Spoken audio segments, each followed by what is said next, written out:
Hello cricket fans, today we all know about the rich history and fast bowling legacy of West Indies cricketers. But who are among the best of the best, cream of the crop? We are trying to cover the list of greatest fast bowling icons the country has ever produced in Test cricket.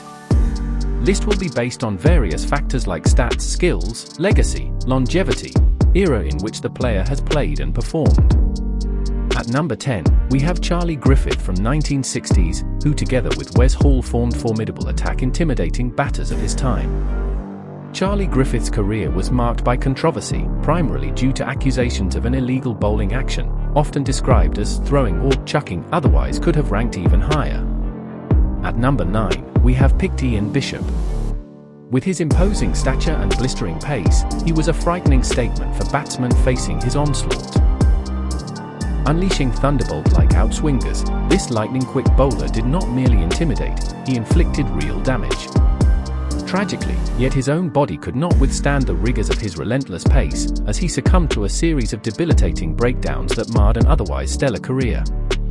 Despite the injuries, Bishop is remembered for his pace, outswing bowling, and notable performances, especially in the early 1990s.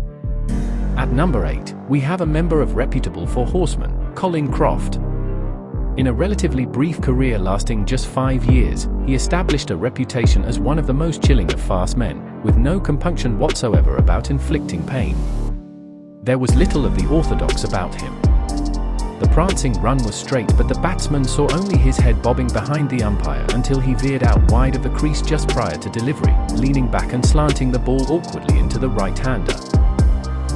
At number 7, we have got another legend from the 1960s era, Sir Wes Hall. He was a genuine fast bowler, and despite his very long run-up, he was renowned for his ability to bowl long spells. Hall played 48 Test matches for the West Indies from 1958 to 1969. Hall's opening bowling partnership with fellow Barbadian Charlie Griffith was a feature of the strong West Indies teams throughout the 1960s. Hall was one of the most popular cricketers of his day and was especially popular in Australia, where he played 2 seasons in the Sheffield Shield with Queensland. At number 6, we have an underrated champ who got overshadowed by his legendary partner. We are talking about Courtney Walsh. Walsh was the first ever bowler to reach 500 wickets in Test cricket. The West Indian pacer reached the magical figures in his 129th Test. Walsh stoked fear among the batters with his dreading pace, which propelled him to new heights. He featured in 132 tests and took 519 wickets at an average of 24.44, including 22 5/4s. A physiological phenomenon, Courtney Walsh probably bowled faster for longer than any man in history. At number 5, we have leader of the pack of the Four Horsemen in the 1970s, the man rated by Sunil Gavaskar as the toughest he ever faced, the legendary Andy Roberts. The silent assassin from Antigua.